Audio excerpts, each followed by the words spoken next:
All right, so this should be loaded up and going live now. I know that there is a slight lag, a slight delay between where I'm speaking, just to deal with any issues that there are with connectivity to keep it a little smoother. So if you do put a comment in the chat, it might take me a moment to see it, but I will make sure to answer those. And so hopefully people are joining us from other sessions soon, and I'm already seeing some comments coming in, which is exciting. So this is my first time doing a live stream. I've certainly presented in person before. This will be a little bit different. Great. Thank you, Daniel, for confirming that you can see and hear me. That means we're already off to a great start, and I see some people putting where they are, and I'd love it if more people wrote where they are. I'm really interested to see what kind of viewership we have here. So first of all, I'd like to say big thank you for Daniel for coming up with and organizing this event. He did so completely out of the goodness of his heart, and so I know that he's been dealing with helping people get everything running all day long, so I thought I might suggest, if you want to support, and Daniel does not know I'm doing this, if you might want to support his Patreon, in the description for my, below this, I actually put a link to some of the tutorials that he posts, and right in those tutorials there's also links to that. So I think, a small way we can thank Daniel for the immense amount of work he did just to create this ad hoc event today. Also, a hello to those of you on the East Coast, or further around the world with even later time zones that are participating. Thanks for staying up late to come hang out and watch a felt animated felt and button animated map. I mean, it's not real serious cartography we're doing today. So this is meant to be quite lighthearted, a very how I did this, as opposed to an incredibly detailed instructional video. But if you do have more questions about specifics that I gloss over, please feel free to put those in the chat or to reach out to me after through the stream. So I am going to assume that people are familiar with the Esri World suite of products. Maybe you're familiar with ArcMap, and if not, ArcGIS Pro. So we are going to look at this particular animation that I made. So I'll just this is what I'm going to build to and let it run.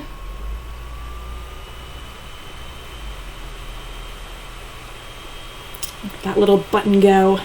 So this is something that I made for fun as John Nelson was posting his felt map styles for ArcGIS Pro Online, and people were posting on Twitter all sorts of different felt maps that they were coming up with, and I was in the progress of doing a flyover animation of Deer 255 as I work with do some cartography for the Wyoming Migration Initiative. And I just needed to have a little fun, and I thought I would see what happened if I shoved that style into an animation, and I was really happy with it. And so I put it online, and instead of just for myself, I shared it with others, and I got some cool feedback from people liking it, and I thought this event would be a great opportunity to just talk about something just fun. So let's look at what I'm started with. So what I have here is a ArcGIS Pro map, and this particular map that I have just a couple pieces of data that we're going to start with talking about how you animate data temporally. So what I have are already loaded in a shapefile for my state boundaries, a shapefile for the national parks, and then this point data here.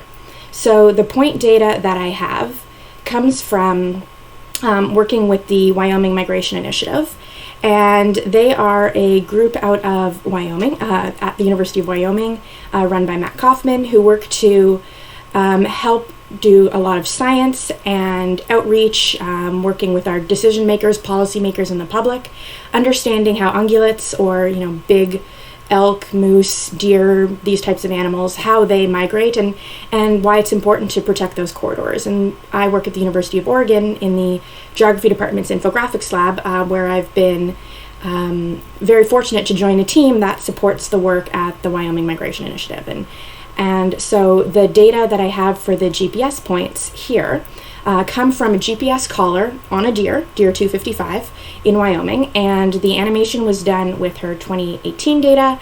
What I've got in front of you is her 2019 migration GPS points on the map here. So I'm going to kind of show you a little bit of a different data. So if I look at my attribute table here, the most important thing to do a temporal animation is that you have some kind of timestamp. So in here I have the POSIX, and if you're familiar with date time, that's also very similar to Unix or epoch time. And in this format, it's actually just string or text, if you're familiar with that, and everything is in one field. So we have put together, there's day and year and time and other fields, but I'm focusing on all of it in one single field.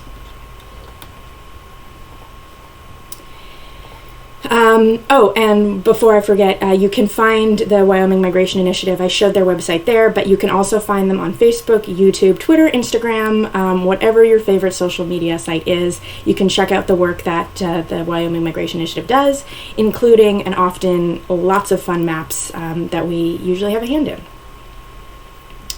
So I can turn on the topo base map here just for a little reference about where we are. So if you're familiar, this is Wyoming. This is Yellowstone National Park. This is Grand Teton National Park.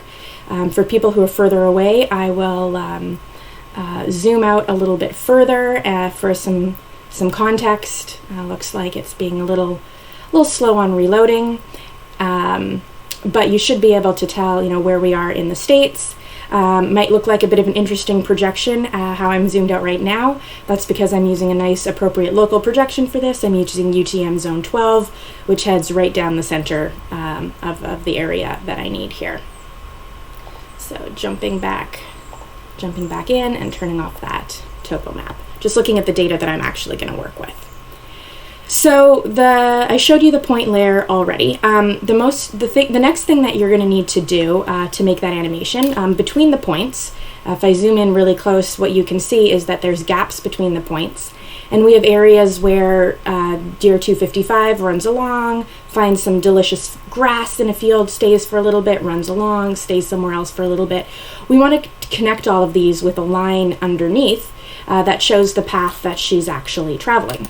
So to do that, I'm going to go into my geoprocessing tools, and I am going to look for my points to line tool.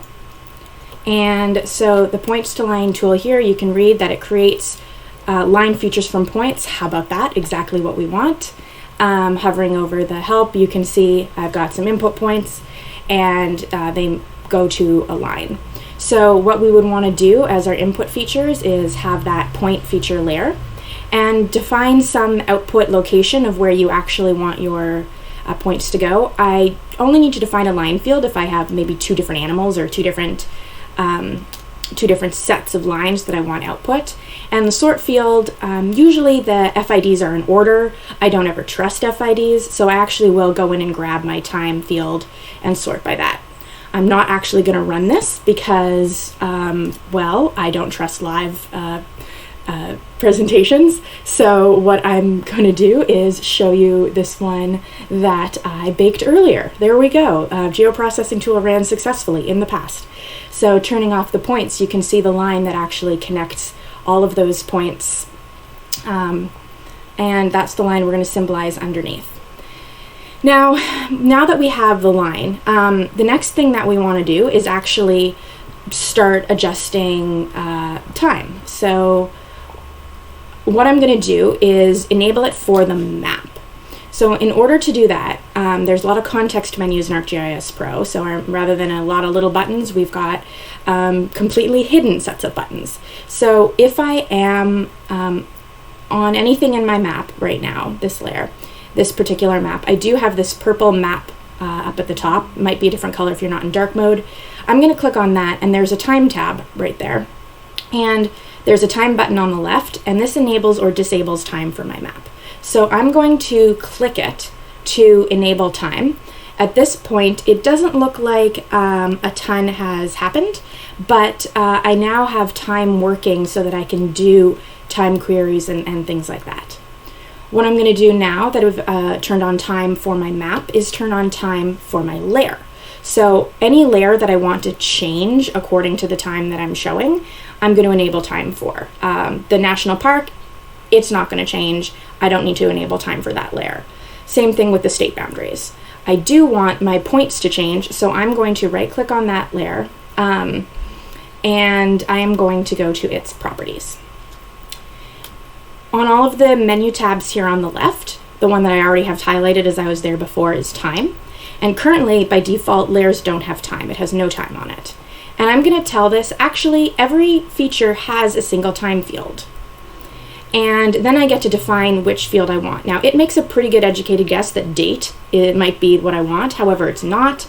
I want the one that has all of my dates and times concatenated into one string, one text field. So I'm going to change that to the POSIX field. And you can see here it guesses correctly the format of my time. If you have a text field that has time in a different format, you can go through here and it should guess the right one. If not, you can select it, but try and make sure that one of these formats is what your text looks like so that time will actually work. So it automatically also figures out roughly the time extent, the start and end. You can adjust these if you're having, this changing. You can also adjust the time zones, and a neat thing is the time offset. You can set this off. I almost find it interesting to set up by a year if you're trying to show data from 2 different years. I've done it in the past where I've actually done the date calculations on the data and made a new fake date field and animated that way. But it's actually much easier just to set a time offset, and then you could show equivalent data over 2 different years.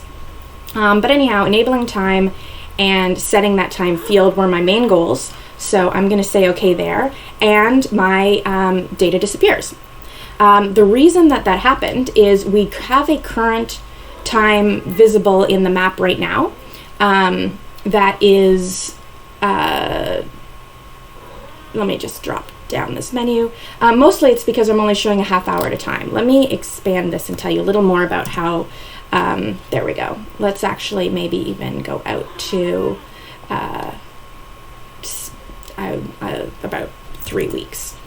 So now you see there's a few points here, and I have for my map what I've described as a start time, a time span, and an end time. So these are always going to coordinate your span and your end. Adjusting one will affect the other. And what's happened is essentially a temporal definition query. So if you're used to using ArcMap or ArcGIS where you do a definition query on an attribute, it does not actually delete the data from the file, right? That data still exists in your shapefile or your feature class, but it's not displayed in the map, and any tools that you operate are only going to happen to the data currently shown. So if I were to run a field calculator, something like that, it would only apply to the data that's currently filtered.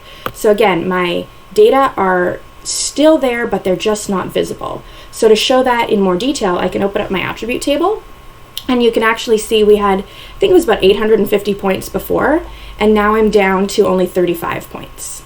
So significantly fewer points from in just showing in this 3-week period.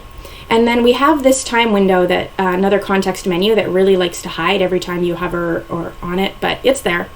And what you can actually do is if you grab the correct spot, if you grab the wrong spot, you change your time span.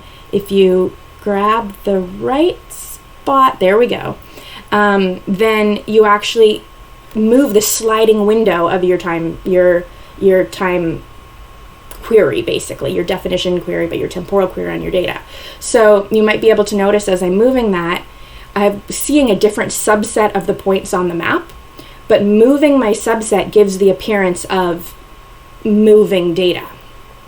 Additionally, as I drag that, and it might be a little laggy, so it might be a bit jumpy, but it's pretty much live for me on my own computer. While I drag that, the attribute table is also changing at the same time. So this is how we set up time filters to our data, and apologies to anyone from Esri if I'm using the wrong words. But we don't actually have, this doesn't export out just as is. If I save it, I can't share it with someone else. This is just time that is enabled within my particular map.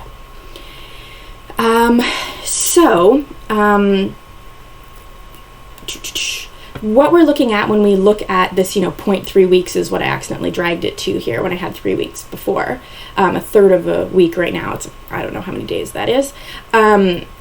We have a lot of dots. Now, in that animation, I didn't want a lot of buttons, right? I just want one that looks like it's moving. So we're basically doing a time lapse. So what I need to do is shorten this window to be short enough that it only shows me one of these points at a time. So I have about 2-hour time windows, or 2-hour times between each GPS ping that came off the collar. So if I go in here and show down to a 2-hour span, or I could manually type those numbers in, we get a bit closer. I have one, as I drag through though, sometimes I might get none or 2. And that might be if there was a gap, if maybe there wasn't one recorded at that particular time, or if there were more frequent pings off the GPS. So something that I can do that I find is really powerful is, rather than just having these single moments in time, a single time field for each of these points, what I can do is add an end time, and then when I have my time filter, we can see if any time overlaps with that particular point. So instead of only showing up basically like point, no point, point, no point, point, no point, I'm going to say that my point will come on at a certain time and off at another time within the date filter. So this time I am going to try and do something live. Let's see if it works. So I already added the end time field. You can learn how to add a field yourself if you haven't yet. It's a pretty straightforward task. And what we're going to do is calculate field. Oh, no, that's a lie. I don't want to do that. That would be if I were typing it in myself. That's normally. What I'm going to use is oh, that's bookmarks. I just closed my geoprocessing tools, so I have to get them back. So I'm going to go over here to analysis and open my tools back up. There we go. So from my geoprocessing tools, I am going to look for a different tool, and it's going to be called Calculate End Time.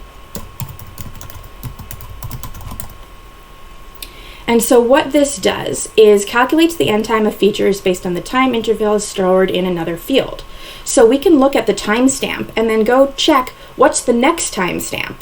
And if they have an uneven frequency, we're always going to know what the next timestamp is. So it will look up each of the next times so that we know there's never going to be a gap in our times. One point will always be at start time to end time until the next point start time. So let's see if this works. We're going to run calculate end time. My input table is my demo layer. My start time field is my POSIX time. My end time field is the one I want to populate with data. That's going to be end time. It's also a text field that's the same as the first one. I added a text field with the same properties. I think it's 80 characters because I know my time is always less than that. And I don't have any ID fields, as I don't have 2 different animals or 2 different things I'm talking about in here. So I am now going to run this, and it's not showing, but I trust it. Let's see. Let me reopen that attribute. Oh, right. I mentioned this earlier, didn't I? If I have a temporal, this is why we do live demos, right? If I have a temporal query on here, let me turn time off for my map. The rest of these features did not get time added. It only happened to that temporal query that I had, wherever those dozen points were in my 850 here. That's okay. We can run back into our geoprocessing tools. And we can just run it exactly again, and it's just going to overwrite the data. Running. There we go. All of our points have time now. Great. Good job, arcGIS.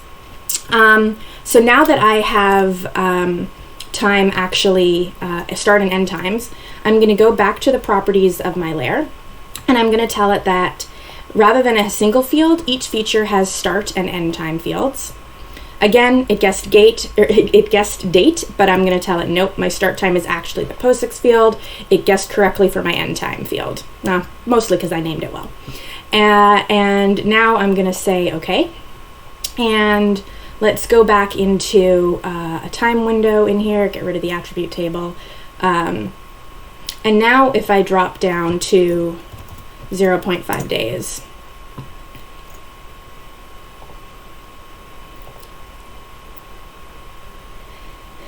should filter for me. Let's see.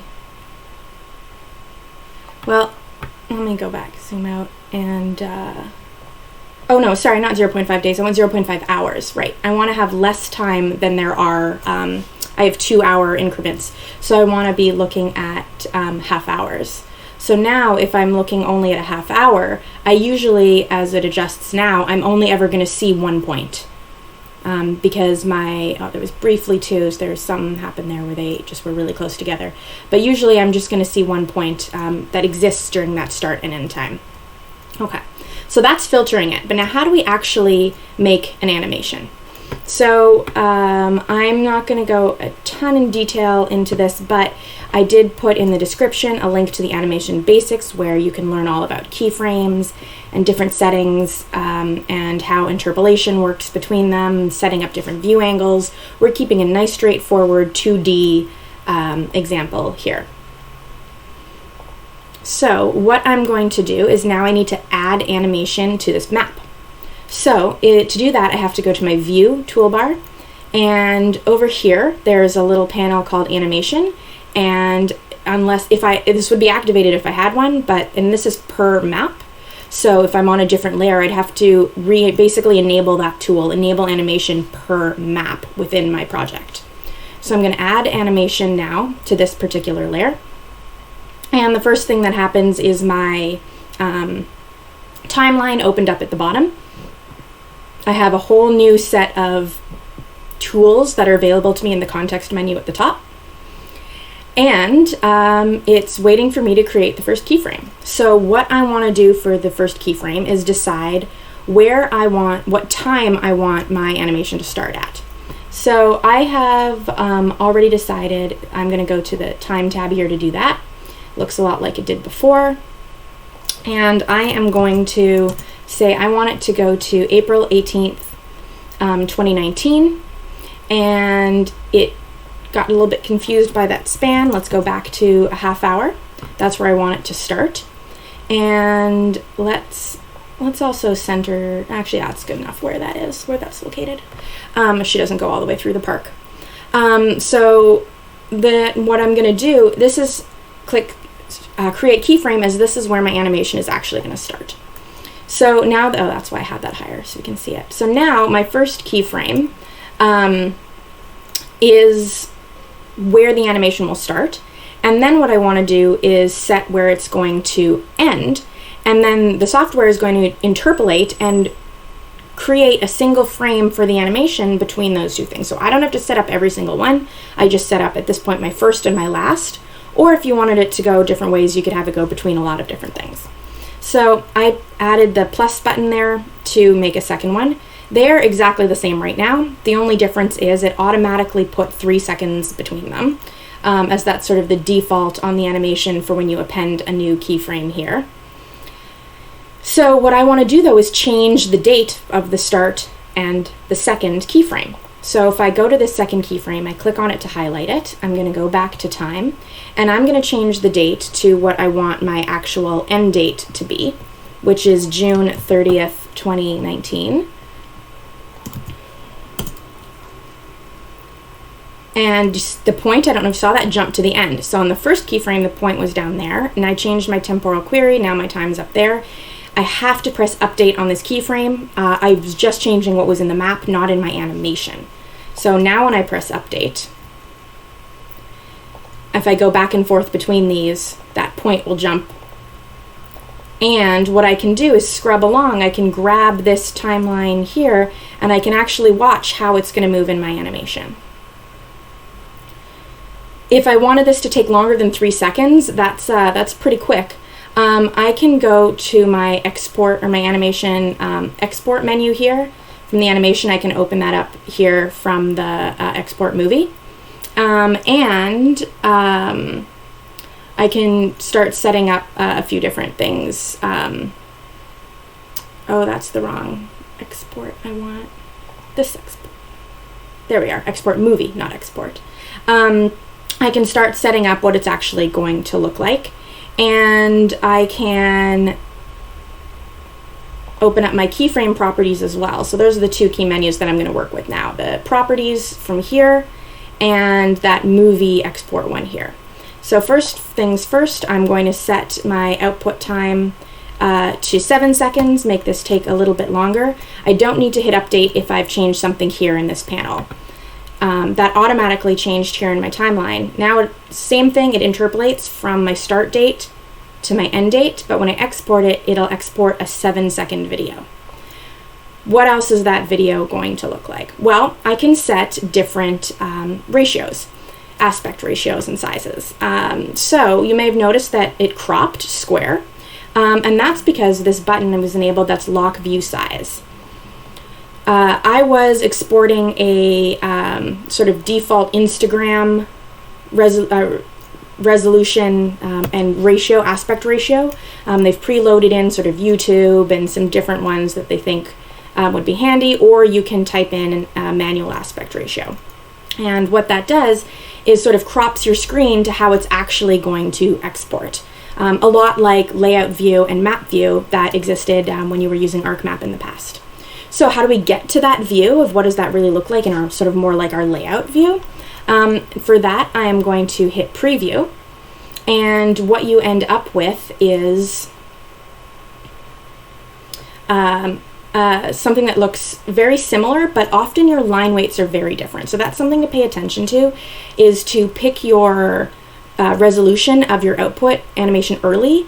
Otherwise, if you make large changes, you have to redo all of your text sizes, all of your symbology sizes, and it can be a bit tedious. So you can see right now that the point in that preview, oops, didn't mean to dock that.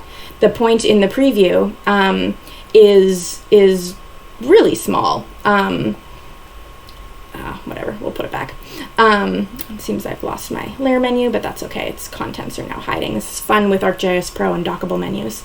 But in that preview now, if I want that point to be visible, I'm actually going to have to come into my symbology and make that point a lot bigger so that it shows up in a 1,000 width or whatever point. Make it 20 points. Export.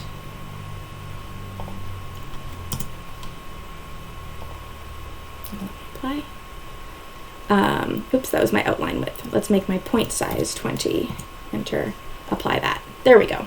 And so now if I look at the preview, that dot's a lot bigger and visible. So I could, I'll show you, I only have like 2 minutes left and I didn't even get to the felt. Wow, this went quick here. I practiced it and got it down to time, but seems that live I had lots to talk about. So I could export this by hitting export, and this is going to give me an MP4. Or we can start applying felt, probably the reason you are all really here. So the felt style, again, John Nelson posted that on his blog post, and he had some fun creating this incredible line styles that you're in symbology that you can use. So you can go to his website and, or you can go to basically ArcGIS Online and you can download it.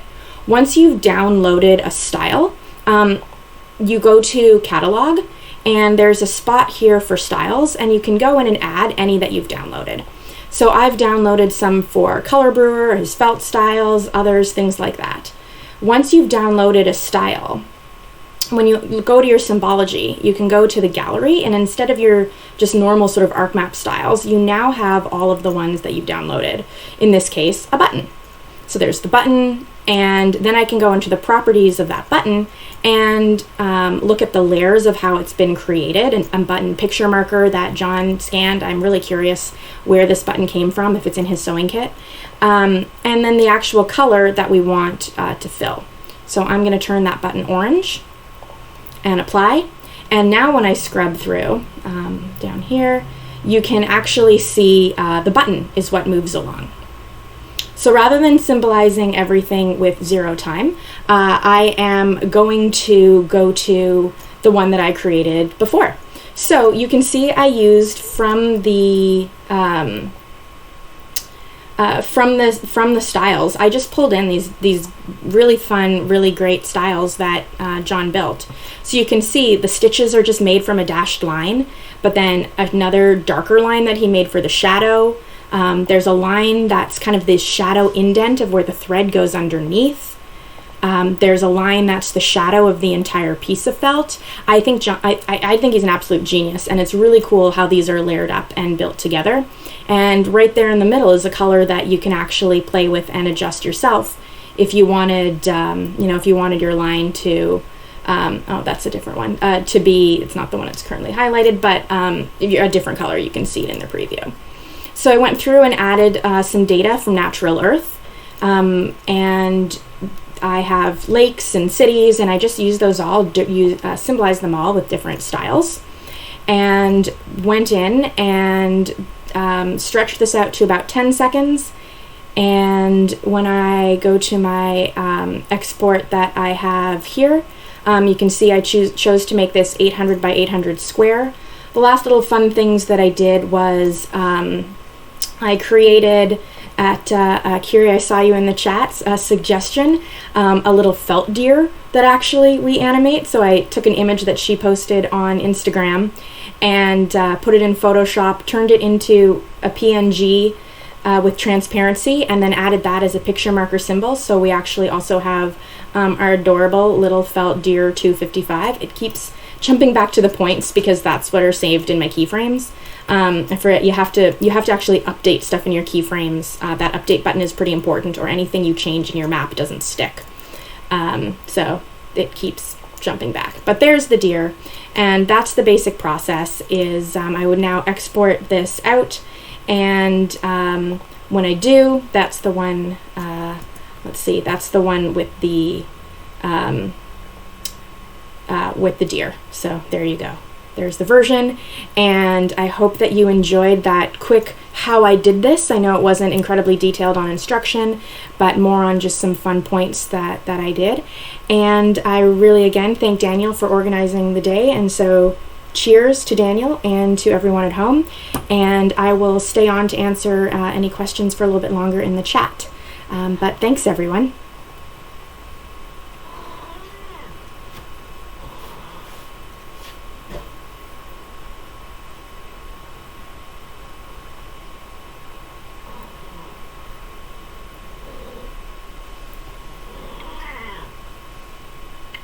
Are you going to join me? And I now have my coworker, my four-legged coworker is going to join us.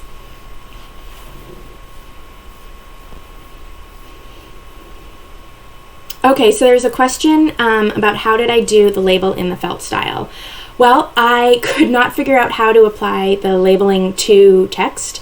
Or the felt style to text. If anyone knows, it'd be great if you could share. I actually digitized polylines. So I zoomed on in and I used the editor and basically digitized, not georeference, but digitized, like 10 individual letters. For something this small, for a passion project, it wasn't too much work. I'm sure for a bigger project with a lot of text, it would take longer. Thank you, yes, for who says Stacy's cute. Yes, she says hello. She very kindly didn't bother me for the whole thing. But that's it, yeah, I just created polylines. I can actually, show you that that's the one that I turned purple by accident in the corner. If we open that attribute table, right, they're just a bunch of polylines. I didn't even give them any good attributes. I just, made my E and then copied and pasted it manually. Yeah.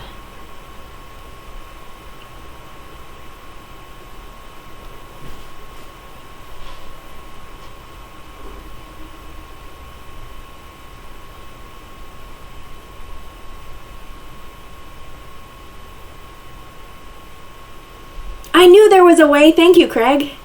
Craig just filled in with a way to symbolize text. There's a full fill symbol.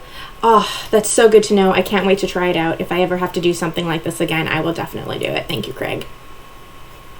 And I know there might be 1 or 2 more sessions, so I will still hang on for another minute or two, just in case anyone does. I mean, I'm content here. I have a glass of wine. After all, there still are 14 of you here.